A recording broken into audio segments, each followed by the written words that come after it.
हम सभी के जीवन में जो सबसे महत्वपूर्ण है वो है हमारे बच्चे जो कॉलेजेस में यूनिवर्सिटीज़ में जाते हैं। एक ज़माना था कि हम इस बात की चिंता नहीं करते थे कि उनका क्या होगा, वो पढ़ेंगे और पास होंगे, इतना विश्वास होता था। मगर आज वक्त बदल गया है, समाज बदल गया है। हर शख्स को इस बात की चिंता है कि मेरा बच्चा चाहे हॉस्टल में रह रहा हो या घर में कैसा रहेगा, क्या उसे कोई मानसिक दबाव होगा, क्या उसे कोई मानसिक परेशानी होगी। ये प्रश्न तो आते हैं मगर हमें ये नहीं मालूम कि इन्हें पहचाने कैसे, जाने कैसे और करें क्या। ये सबसे बड़ी समस्या हमारे समाज की है कि हम नहीं जानते कि मानसिक स्वास्थ्य की बीमारियां, मानसिक कठिनाइयां हैं क्या, उनसे परिचय कैसा होता है, उन्हें जानते कैसे हैं, उन्हें रोकते कैसे हैं, उनका इलाज कैसे करते हैं। क्या किसी डॉक्टर के पास होता है या किसी साइकियाट्रिस्ट के पास होता है? क्या उन्हें काउंसलर के पास जाना चाहिए? करना क्या चाहिए? ये होता क्यों है? ये ऐसे कुछ सवालात हैं जो हर एक को परेशान किए रहते हैं। अखबारों में बातें छपती हैं। अभी थोड़े दिनों पहले की बात है, एक IIT में एक बच्चे ने अपनी जान दे दी। लोग परेशान है कि कारण नहीं मालूम। हम बताएंगे आपको इसका कारण क्या है। बहुत से बच्चे ऐसे हैं जिनका मानसिक विकास उतना नहीं हो पाता जितना होना चाहिए, मगर अभिभावक या अध्यापक ये जानना नहीं चाहते कि किसी भी छात्र की क्षमता क्या है। बताइए, आप गाड़ी लेकर सुबह निकलते हैं तो क्या पेट्रोल चेक करते हैं? क्या देखते हैं कि टायर में हवा कितना?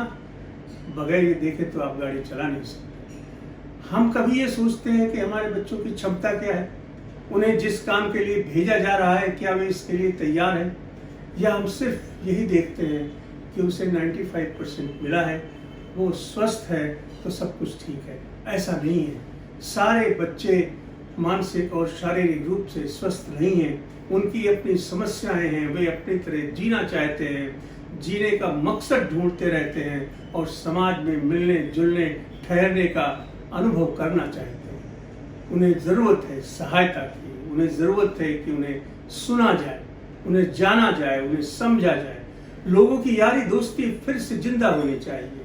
लोगों को एक दूसरे में विश्वास पैदा होना चाहिए जो विद्यालयों के प्रांगण से समाप्त हो रहा है। एक नए जीवन की आवश्यकता है, मगर इसी के साथ साथ ये आवश्यक है कि आप ये जानें मानसिक बीमारियां क्या हैं और उसके लक्षण क्या हैं। हम हर एक से ये उम्मीद तो नहीं कर सकते कि वो इतना जान ले जितना किसी डॉक्टर को मालूम, लेकिन हम ये उम्मीद तो कर ही सकते हैं कि यदि कोई खाना नहीं खा रहा है, यदि कोई सो नहीं रहा है, यदि किसी का वजन कम हो गया है, या उसका मन नहीं लगता, या वो उदास रहता है, चिंता करता है, तो ये एक समस्या है। उस पर सोचने की आवश्यकता ही नहीं, उस पर कुछ न कुछ करने की आवश्यकता है। मानसिक शक्ति फाउंडेशन छात्रों के बारे में काम करता रहा है। हमने मॉडर्न टेक्नोलॉजी से एक ऐप बनाया है जो कई विशेषज्ञों के प्रयास से बना है। उस पर रिसर्च हुई है, ये क्रेडिबल है, ये इस पे विश्वास किया जाना चाहिए। मैं जानता हूँ ये परफेक्ट नहीं हो सकता क्योंकि ये शुरुआत है, मगर आगे आगे मुझे उम्मीद है कि हमारे यार दोस्त, हमारे फ्रेटर्निटी के लोग इसको एक विस्तृत रूप में सामने लाएंगे। इसकी खास बात है, आप इसमें टेस्ट के लिए कुछ क्वेश्चन भर सकते हैं।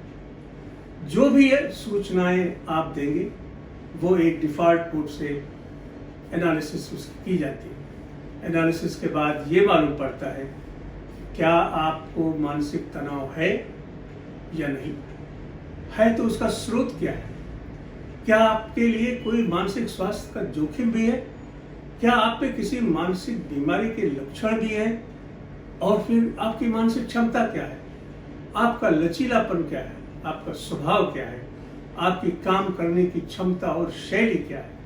और इसके बाद ये बताता है कि आपकी आवश्यकताएं क्या है।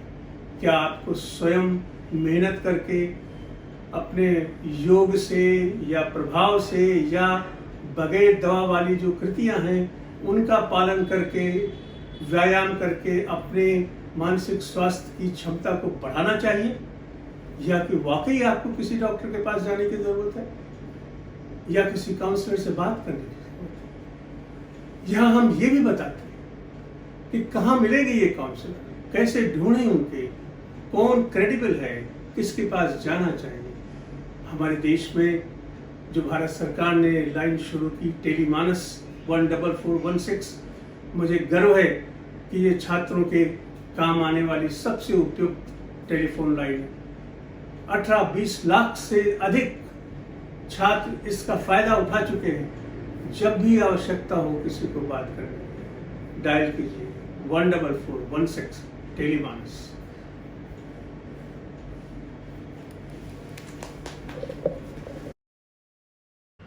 हमारे देश में आप सुबह अखबार पढ़ते हैं तो मालूम पड़ता है छात्रों ने आत्महत्या की।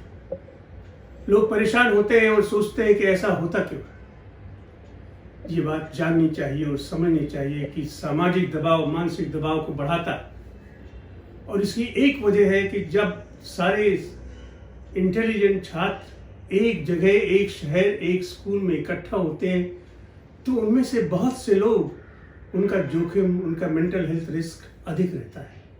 हम इसे जान नहीं पाते, पहचान नहीं पाते। पेरेंट्स हो, टीचर हो, कोई भी हो, सफलता के बीच जो है वो सिर्फ मानसिक स्वास्थ्य। आप इंटेलिजेंट हो सकते हैं, मेहनत कश हो सकते हैं, मगर अगर आप में निराशा की भावना भरी हुई है तो सफलता आपके हाथ नहीं लगेगी। इसलिए मानसिक शक्ति का प्रयोग एक वो सॉफ्टवेयर लेके आया है जिससे आप मालूम कर सकते हैं कि आपकी समस्या क्या है और आपको करना क्या है। ये वैज्ञानिक है, तथ्यों पर आधारित है। तो